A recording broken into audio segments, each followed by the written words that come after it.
नमस्ते and welcome to all of you. CP smart classes में आप सबका स्वागत है भाई। तो हम लोग आज फंडामेंटल राइट्स के एमसीक्यू सेशन जो है सीरीज वो सॉल्व करेंगे। बात ये है कि देखिए, आप लोग अगर पहले से पॉलिटी पढ़ चुके हैं या कुछ लोग ऐसे हैं जो बिल्कुल पहली बार आए हैं पॉलिटी पढ़ने, आपके बहुत सारे एग्जाम्स में एक बहुत बड़ा पार्ट रहता है पॉलिटी सब्जेक्ट का, तो इसलिए हम लोग अभी इसको धीरे धीरे एमसीक्यूज करके सॉल्व करेंगे। ठीक है, तो जो लोग पहली बार पढ़ रहे हैं उनको भी देखिए समझ में आ जाएगा, यहाँ पे बस ध्यान दीजिएगा क्लास पे। बाकी ये जो हमारी एप्लीकेशन है ये आप लोग पहले से परिचित होंगे, अगर नहीं है तो प्ले स्टोर पे आप इसको इंस्टॉल कर सकते हैं। मल्टीपल कोर्सेज आपको मिलेंगे यहाँ पे, और ये नंबर्स दिए हुए हैं जिन पे आप कॉल करके बाकी की जानकारी ले सकते हैं, जैसे कि हमारे आईयूपी टीजीटी पीजीटी बैच होता है। बीपीएससी के लिए बहुत अच्छे क्लासेस हैं हमारे पास। प्लस अब जो ये जनरल टॉपिक्स हैं आपके, जैसे पॉलिटी ज्योग्राफी, इसकी भी क्लासेस हम स्टार्ट करेंगे, तो आप चेक कर सकते हैं। चलिए फिलहाल हम आज का पहला क्वेश्चन देखेंगे विच इज चलिए भाई स्टार्ट करते हैं। पहली क्लास में थोड़ा सा गला इशू कर रहा है, छोड़ते हैं उसको। बड़ा मजा आने वाला है आपको, ध्यान दीजिएगा। देखिए पहला क्वेश्चन हमारा, अभी ये सारे question fundamental rights, Hindi medium वाले ध्यान देंगे। मूल अधिकारों से पहला हमारा ये सीरीज है। भारतीय संविधान में मौलिक अधिकारों के विचार को डैश किस संविधान से लिया गया था। क्वेश्चन पूछ रहा है कि पहले किस देश में मतलब स्टार्ट हो चुका था ये प्रावधान, और वहां से हमने कॉपी पेस्ट कर लिया, मतलब किस देश से हमने उठाया है। तो सिंपली देखिए, चार ऑप्शन है, ब्रिटेन, यूएसए, ऑस्ट्रेलिया और आयरलैंड। तो ध्यान रखिएगा भाई, सबसे पहले हमने जो टीपा है, कॉपी किया है, दैट इज संयुक्त राज्य अमेरिका, यूएसए। ठीक है, ठीक है, समझ में आ रहा है यहाँ तक। यूएसए में पहली बार मौलिक अधिकार थे, वहां से हमने उसको अडॉप्ट किया और हमने उसको अपने संविधान में उसमें रखा। ठीक है, भाग 3 में आपको मौलिक अधिकार मिलते हैं देखने के लिए। चलिए दूसरा क्वेश्चन देखें क्या। हम्म, ओके, नो नो नो, एक सेकेंड। चलिए दूसरा क्वेश्चन जो आपका है, let me भारतीय संविधान के अनुच्छेद 12 से अनुच्छेद 35 मुख्यतः मौलिक अधिकारों से संबंधित है, जो कि भारतीय संविधान के डैश में दिए हुए हैं। बेसिकली आपसे ये पूछ रहा है कि किस भाग में। भाई आपको पता है कि संविधान जो है वो डिवाइडेड है, एक बहुत मोटी सी किताब है जिसको चैप्टराइजेशन किया गया है। जैसे आप लोग कोई भी किताब पढ़ते हैं ना अलग अलग चैप्टर में, तो संविधान की किताब को कुल 22 भागों में बांटा गया है, 22 चैप्टर्स में डिवाइड किया गया है। तो हर चैप्टर में अलग अलग चीजों का प्रावधान और लॉज दिए हुए हैं। तो आपको ये बताना है कि मौलिक अधिकार किस भाग में आ रहे हैं। तो पता होना चाहिए भाई, मौलिक अधिकार सिंपली सिर्फ भाग 3 ठीक, भाग 3 में आपके मौलिक अधिकार है। अगला क्वेश्चन आपका बड़ा सिंपल सा है, भारत के संविधान के किस भाग में मौलिक अधिकारों का उल्लेख है। देखिए रिपीटेड क्वेश्चन है। अच्छा एक चीज मैं बता दूं, आप लोगों को लग रहा होगा कि ऐसे ये क्वेश्चंस क्यों बार बार रिपीट हो रहे हैं। भाई क्योंकि ये एग्जाम्स में आए हुए हैं, मल्टीपल एग्जाम्स में क्या होता है, एक ही तरह के क्वेश्चन घुमा फिरा के बनाते रहते हैं, इसलिए। तो अभी ये आपको आंसर पता है भाग 3, तो मुझे बताने की जरूरत नहीं है, सब लोग आंसर करो भाई। भाग 3, ये लीजिए आपका भाग 3 हो गया। अब आपको रट गया होना चाहिए, ठीक है। चौथा आपका है, भारत के संविधान का भाग 3 किससे संबंधित है। देखिए कितना घुमा घुमा के क्वेश्चन दे सकता है ये, अगेन आपका मौलिक अधिकार। ठीक है, अच्छा बताइए, भाग 3 तक हो गया। चलिए एक और क्वेश्चन पूछती हूँ मैं, भाग 2 किससे संबंधित है। आप लोग कमेंट करिएगा भाग 2 किससे संबंधित है, ठीक है। इस तरह से क्या होगा, आप लोगों को नहीं पता होगा तो आप में से बहुत लोग गूगल करेंगे, गूगल करते करते उनके दिमाग में चीजें बैठ जाएंगी, तो वो बहुत अच्छा है आपके लिए। ओके, तो चौथा क्वेश्चन का आंसर भी ये हो गया। अब देखिए यहाँ पे पूछ रहे हैं कि भारतीय संविधान के किस भाग को भारत का मैग्ना कार्टा कहा जाता है। देखिए ये थोड़ा डिफरेंट क्वेश्चन है। क्वेश्चन ये पूछ रहा है कि मैग्ना कार्टा कहा जाता है क्योंकि जब मौलिक अधिकार पहली बार ब्रिटेन में जब इनकी मांग हुई थी, तो उनको मौलिक अधिकार नहीं बोला जाता था। ब्रिटेन में कुछ लोग थे, कुछ लोगों का, बड़े रईसों का एक ग्रुप था, वो लोग गए थे वहाँ के जो राजा थे, वहाँ के जो चार्ल्स मतलब जो उस समय इंग्लैंड के जो राजा होते थे, उनके पास वो जाके अपने कुछ मांगे उन्होंने रखी थी कि कुछ मांगे हमारे पास भी कुछ अधिकार होने चाहिए, जिसको उन्होंने मैग्ना कार्टा बोला था। ठीक है, तो इंडिया के बिहाफ में हम उसको मौलिक अधिकार बोलते हैं। तो अगर कह सकते हैं उसको मैग्ना कार्टा, बिल्कुल कह सकते हैं हम अपने मौलिक अधिकारों को, क्योंकि वहीं से एक वो चली आ रही है प्रथा के भाई हम मौलिक अधिकार उसी तरह हम भी मांगेंगे। तो भारत का मैग्ना कार्टा मौलिक अधिकार। अब मौलिक अधिकार किस भाग में आपको पता है, भाग 3 में। तो यहाँ से आप आंसर टिक कर दीजिए, सिंपल।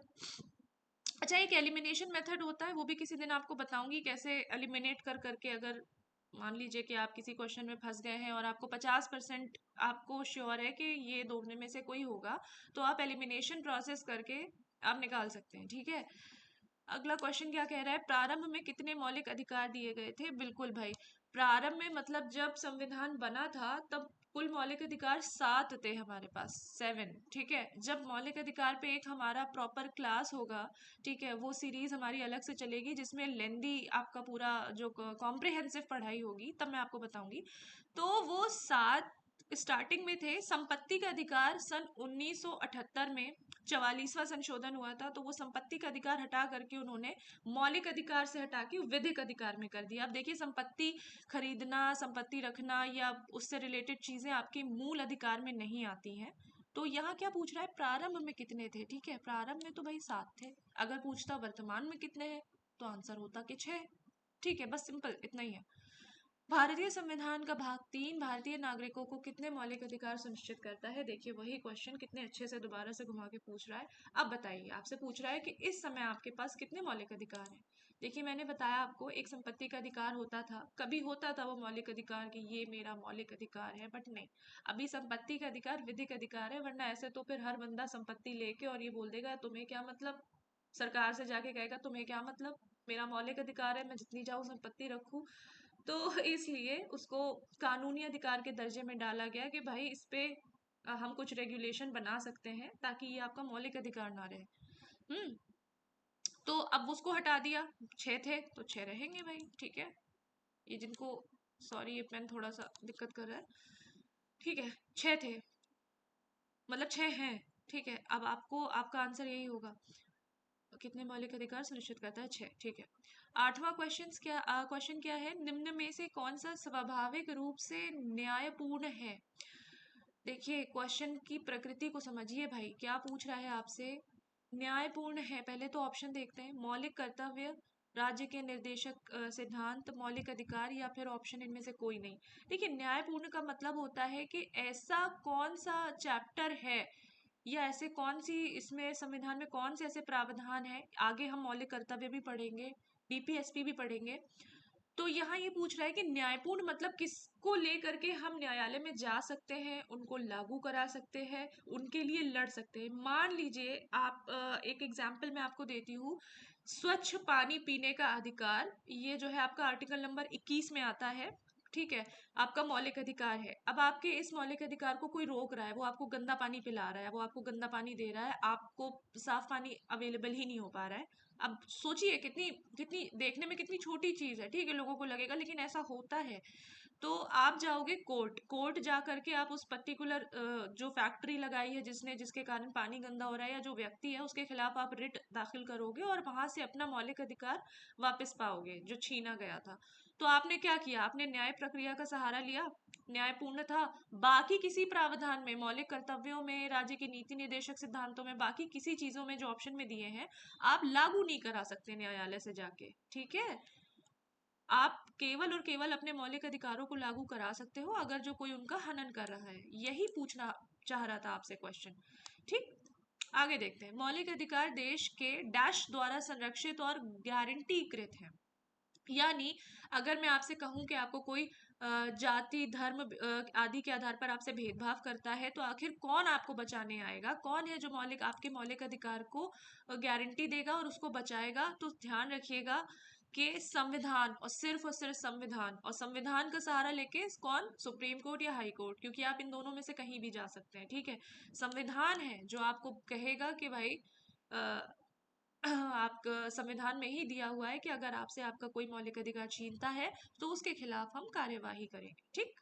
That's it. अगला क्वेश्चन देखिए भाई, निम्न में से मूल अधिकारों का संरक्षक कौन है? वही क्वेश्चन है, थोड़ा सा बस घुमा दिया है, कुछ नहीं है। मूल अधिकारों का संरक्षक विधायिका है क्या? विधायिका है क्या? नहीं, विधायिका को क्या मतलब है? वो लोग बैठे कानून बना रहे हैं, उनको क्या मतलब है भाई आपके? कार्यपालिका, वो लोग कानून को लागू करा रहे हैं, उनको भी कोई मतलब नहीं है। वो मतलब होगा भी तो भी उनके पास पावर नहीं है कि वो आपके आपके आपको आपके मौलिक अधिकार लाके दे सके। ठीक है। राजनीतिक दल तो नहीं, कोई भी चुनावी पार्टी एक पर्टिकुलर व्यक्ति के लिए क्यों करेगा, तो एलिमिनेट कर दो, ये सब हट गया। बचा कौन? न्यायपालिका। सीधा, सिंपल और सॉर्टेड मैंने बताया कि सिर्फ और सिर्फ आपकी न्यायपालिका ही है जहां जा करके आप न्याय का दरवाजा खटखटा सकते हो, और जो भी आपके साथ आपके मौलिक अधिकार छीन रहा है वहां से आप उसको लागू करा सकते हो। ठीक। देखिए, ध्यान दीजिए, पढ़ाई कभी कभी थोड़ी सी बोरिंग हो सकती है, इट डिपेंड्स कि आप उसको किस तरह से ले रहे हैं, लेकिन स्टिल आपको थोड़ी सी जबरदस्ती अपने साथ करनी पड़ेगी। एग्जाम्स का पैटर्न बदल रहा है हर दिन हर एग्जाम्स में, और अब आपको ये नहीं सोचना है कि मैं इस तरह क्यों पढूं, ये तो यूपीएससी में आता है, ये तो पीएससी में आता है, स्टेट पीएससी में, मैं क्यों पढूं? मैं तो वनडे एग्जाम देने जा रहा हूँ। तो ध्यान रखिए, अब कोई अंतर नहीं रह गया है। जब तक डीप में जाके पढ़ेंगे नहीं, भावनाओं में नहीं जाएंगे, उतरेंगे, तब तक आप उस सब्जेक्ट की आत्मा से नहीं जुड़ पाएंगे। तो 11वां क्वेश्चन कहता है, भारतीय संविधान के किस खंड को आमतौर पर उसकी अंतरात्मा भी कहते हैं? वही बात के देखा जाए तो संविधान की अंतरात्मा आपका जो है वो मौलिक कहा गया, मौलिक अधिकार ही है। ठीक है, क्योंकि बात मौलिक अधिकारों की हो रही है, अभी हम मूल अधिकार ही पढ़ रहे हैं, तो देखिए मूल अधिकार कितने इंपॉर्टेंट हैं कि उसको भारतीय संविधान की अंतरात्मा तक कहा गया है। ठीक है, यहाँ पे क्वेश्चन आता है कि भीमराव अंबेडकर ने किसको संविधान की आत्मा कहा है। यहाँ अगर नाम दे के आपसे पूछते कि बी आर अम्बेडकर ने किसको संविधान की आत्मा कहा है, तो फिर ऑप्शन में ये मौलिक अधिकार नहीं होगा, फिर आप सीधे सीधे वहां देखिएगा ऑप्शन में संवैधानिक उपचारों का अधिकार दिया होगा। आगे पढ़ाऊंगी मैं, वहां पे ये आंसर चेंज हो जाएगा। ठीक। अभी आएगा कहीं क्वेश्चन तो मैं पढ़ाऊंगी, वो तो अभी ये याद आ गया मुझे। तो चलिए, 12वां क्वेश्चन कुछ लेंदी सा दिख रहा है, चलिए पढ़ते हैं इसको क्या है। भारत में न्यायिक प्रणाली काफी हद तक स्वायत्त है, ऑटोनॉमस है, मतलब कहने का मतलब है कि उस पे किसी का जोर नहीं है, वो तो हाँ ठीक है, काफी हद तक है। अगर वर्तमान की बात ना करें तो अभी तक यही हुआ है कि न्यायपालिका में किसी का हस्तक्षेप आसान नहीं है ना, किसी भी सरकार का हस्तक्षेप करना आसान नहीं है। न्यायपालिका को भारतीय संविधान में दिए गए मूल अधिकारों की रक्षा के लिए अनुच्छेद 32 और डैश के तहत अपनी शक्तियों का उपयोग करना चाहिए। ठीक है, अब ये जो क्वेश्चन आपसे पूछा है ये काफी डीप में जाके पूछा है, और ये बता रहा है आपको, एक एक लाइन में आपको बता रहा है कि जो न्यायपालिका है वो आर्टिकल 32 का सहारा लेके आपके मूल अधिकार बचाएगी, लेकिन आर्टिकल 32 के अलावा एक और आर्टिकल है जिसका सहारा लेके न्यायपालिका आपके मूल अधिकार बचा सकती है। ठीक है, तो चलो भाई, लाइट भी गई, तो वो है आपका आर्टिकल नंबर 13। सॉरी, टिक नहीं हो रहा है मुझसे। चलिए, मेरी आवाज पे जाइएगा, मैं मार्कर में क्या पॉइंट कर रही हूँ, पॉइंट उस पे कम फोकस करिए, बाकी मैं लगा तो सही रही हूँ। ठीक। ठीक है, तो देखिए अनुच्छेद 13 कहता है कि विधि के हिसाब से काम होगा, कानून के हिसाब से मौलिक अधिकार होंगे। एक सेशन लाऊंगी, जब आप लोग सेशन इसको देख के अच्छे सा रिस्पांस दोगे, तो एक सेशन लाऊंगी जहाँ पे कम से कम 40 to 45 मिनट्स लगेंगे पूरा फंडामेंटल राइट्स खत्म करने में। ये मैं आपको सबसे कम समय बता रही हूँ, 40 to 45 मिनट्स, वरना जो क्लासेस एक्चुअली होती है मौलिक अधिकार पे वो 3-3 घंटे के सेशंस होते हैं। ठीक है, लेकिन मैं आपको 3 घंटे नहीं लगाऊंगी, क्योंकि भाई ऑब्वियसली इतना, अब आप वनडे एग्जाम्स के लिए अगर इतना पढ़ोगे एक चैप्टर तो फिर दिक्कत हो जाएगी ना। भारतीय संविधान का कौन सा अनुच्छेद ये घोषणा करता है कि भारतीय संविधान 1950 के लागू होने के पहले के भाग 3 से असंगत सभी कानून शून्य माने जाएंगे? ये अनुच्छेद की परिभाषा दे दी है, यानी कि अगर आपको 12 से 35 तक मूल अधिकार आते हैं, वो 12 से लेके 35 तक सारे अनुच्छेद अगर आपको रटे होंगे तो ये आप परिभाषा पकड़ लोगे कि भाई ये आर्टिकल नंबर 13 में ये बात कही गई है। ठीक है, आर्टिकल 13 ही ये कहता है कि 1950 के लागू होने से पहले भाग 3 से असंगत सभी कानून शून्य माने जाएंगे। मतलब भाग 3 में एक जो है मौलिक अधिकार दिए गए हैं, और मौलिक अधिकारों में जो हमको अधिकार, क्योंकि मौलिक अधिकार हमारे लिए हैं, आम नागरिक के लिए, तो ऐसा कोई भी कानून जो हमारे अधिकारों का हनन कर रहा हो, वो सारे कानून जीरो हो जाएंगे ऑटोमेटिकली इसी आर्टिकल के जरिए। ये आर्टिकल नंबर 13 है, जिसके जरिए हर वो कानून जीरो हो जाएगा जो कहीं ना कहीं हमारे मौलिक अधिकार को हमसे छीन रहा है। सिंपल। भारतीय संविधान के निम्न में से किस संशोधन ने घोषित किया कि संसद के पास अनुच्छेद 368 के तहत किसी भी मौलिक अधिकार को कम करने या हटाने की शक्ति है, और ऐसा अधिनियम अनुच्छेद 13 के तहत कानून नहीं होगा।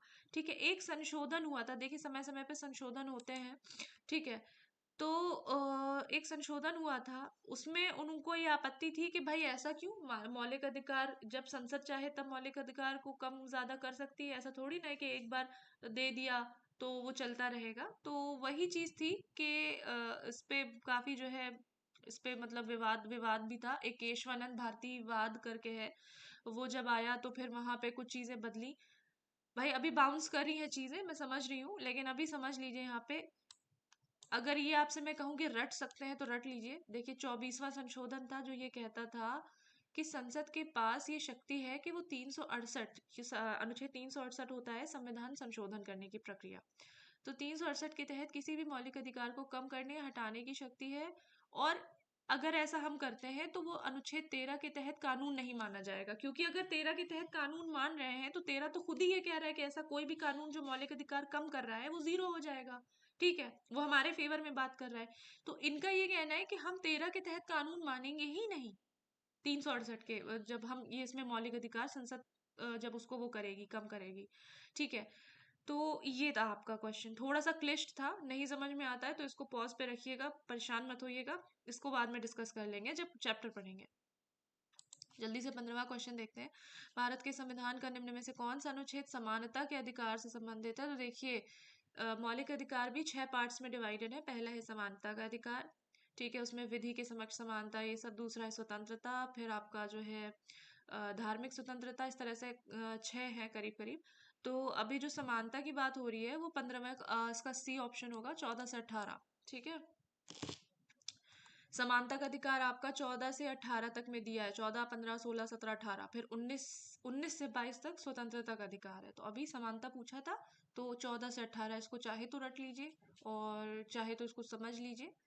चलिए, समानता का अधिकार के अंतर्गत कितने अधिकारों का उल्लेख है? देखिए, इस तरह के क्वेश्चंस वनडे एग्जाम्स में ही आते हैं। अगर आप लोग स्टेट पीएससी देने जा रहे हैं या कोई वैसा एग्जाम दे रहे हैं तो ध्यान रखिएगा, इस तरह के क्वेश्चन कभी आपसे नहीं पूछेगा। लेकिन हाँ, जो पेट वगैरह अब होने लगा है आपका, ये सब यूपी ट्रिपल एससी जो कराता है, और इस तरह के एग्जाम्स में ये पूछ लेता है। अभी आपको काउंट करना पड़ेगा, तो आप काउंट कर लीजिए। पहला आपका समानता का अधिकार है 14, 15, 16, 17, 18। ठीक है, 5 हो गए। 14, 15 आप गिन लीजिए ना, 14 से 18 तक था, तो 14, 15, 16 आप ऐसे फिंगर काउंट कर सकते हैं। तो ऑप्शन नंबर आपका डी हो जाएगा। 5 अधिकार दिए गए हैं भाई। कभी समय मिले तो थोड़ा कॉम्प्रिहेंसिव पढ़ लीजिएगा। ठीक, बढ़ते हैं। 17वां क्वेश्चन है, समस्त भारतीय नागरिकों को समानता के लिए आश्वस्त कौन करता है? समस्त भारतीय नागरिकों को समानता के लिए आश्वस्त कौन करता है? तो सीधी बात है, एलिमिनेट कर दीजिएगा। राष्ट्रपति, प्रधानमंत्री और मुख्य न्यायाधीश से कोई मतलब नहीं है। आपको मैं पहले भी बार बार बता चुकी हूँ कि संविधान और सिर्फ संविधान है जो आपके मौलिक अधिकार आपको वापस दिला सकता है। तो भाइयों बहनों, कभी आपसे कोई आके कहे कि तुम जो है, तुम महिला हो, तुम ये कैसे कर सकती हो, या तुम फला पुरुष हो, या तुम इस जाति से आते हो, तुम इस कम्युनिटी से आते हो, तुम यहाँ नहीं जा सकते, तुम वहाँ, तो ये आपके मौलिक अधिकार को छीन रहा है वो बंदा। आप तुरंत जाइए और जाके न्यायालय का दरवाजा खटखटाइए। संविधान बैठा है वहां आपके मौलिक अधिकारों की रक्षा करने के लिए। ठीक है, आगे बढ़े। भारतीय संविधान सब व्यक्तियों को डैश मानता है। तो जाहिर है भाई, बस संविधान के हिसाब से सब बराबर है। ठीक, ये तो बिल्कुल छठी क्लास का बच्चा भी आंसर कर लेगा। छठी क्लास का बच्चा भी आंसर कर लेगा, समझ रहे हैं आप? भारतीय संविधान के किस मौलिक अधिकार में कहा गया है कि सभी लोगों को देश का कानून बराबर सुरक्षा प्रदान करेगा? देखिए, यहाँ बात का मर्म क्या निकल रहा है कि समानता। तो किस मौलिक अधिकार में कहा गया है कि सभी देश के लोगों को कानून की बराबर सुरक्षा होगी? तो ये समानता की बात हो रही है, तो भाई ठीक है, हम समानता को ही ढूंढते हैं और उसको टिक कर देते हैं। वेट, ए नंबर में ही है ना, ये मेरा पॉइंटर कहाँ गया? ये ए नंबर में है समानता का अधिकार, सोचना ही नहीं है इस पे तो। ठीक, चलिए, सीरीज का लास्ट क्वेश्चन है आपका। अच्छा, एक बात और कहूंगी, आप लोग जब भी ये वीडियो देखें, जो भी आपके फीडबैक है, जो भी आपकी क्वेरीज हैं, वो आप लोग कमेंट सेक्शन में कमेंट जरूर कर दीजिएगा, ताकि मुझे पता चले कि आप लोगों को एग्जैक्टली चीजें कैसी लग रही हैं, आप लोग और क्या चाहते हैं। ठीक है, सीरीज में और क्या चीजें आप लोगों को चाहिए होती है। सॉरी, आज मेरा अ, गला कुछ प्रॉब्लम कर रहा है। भारतीय संविधान का कौन सा अनुच्छेद कानूनों के समान संरक्षण और कानून के समक्ष समानता प्रदान करता है? देखिए, जब आप खुद से पढ़ेंगे या मैं आपको पढ़ाऊंगी, अनुच्छेद 14 से 18 तक समानता का अधिकार है। उसमें भी अनुच्छेद 14 ये कहता है कि कानून के समान संरक्षण, मतलब कानून का समान संरक्षण होगा, यानी हर व्यक्ति कानून के लिए बराबर होगा। भले ही वो एमएलए का बेटा हो, एमपी का बेटा हो, एक मजदूर का बेटा हो, कोई भी हो, अगर वो हमारे पास शिकायत लेके आया है तो वो हमारे लिए एक बराबर है, दोनों बंदे। ठीक है, यही कह रहा है। और कानून के समक्ष समानता होगी, वही वाइसे वर्षा बात घुमा के कही गई है। तो ये अनुच्छेद 14, सिर्फ और सिर्फ अनुच्छेद 14 में ये बात है। 15 में बोलता है कि किसी को भी आप धर्म, जाति, लिंग, नस्ल, वंश आदि के आधार पे भेदभाव नहीं करोगे। फिर 16 में आपसे कहा गया है कि लोक नियोजन के विषय में आपको सबको समान अवसर मिलेगा। लोक नियोजन मतलब समझ रहे हो? सरकारी नौकरी भैया, लोक नियोजन। ठीक है, तो उसमें कोई भी वो नहीं होगी। हालांकि उसके कुछ अपवाद हैं, बहुत से लोगों के दिल में आ रहा होगा कि अरे मैम, ओबीसी एससी एसटी को, तो हाँ, उसके अपवाद हैं, बाद में पढ़ाऊंगी कि वो क्यों है और किस लिए है, कि वो भी क्यों जरूरी है। ठीक है, अभी ये आज की सीरीज तो हो गई है भाई।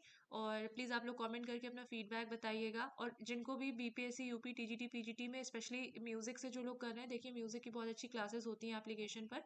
इंस्टॉल करिए, चेक करिए, समझ आएगा तो आप आगे बढ़िएगा, लेकिन एक बार देखिए जरूर। ठीक है, तो आज के इस सेशन को अभी हम फिनिश करते हैं। नमस्ते, धन्यवाद, आपने सीरीज एंजॉय की होगी। ठीक है, बाय बाय।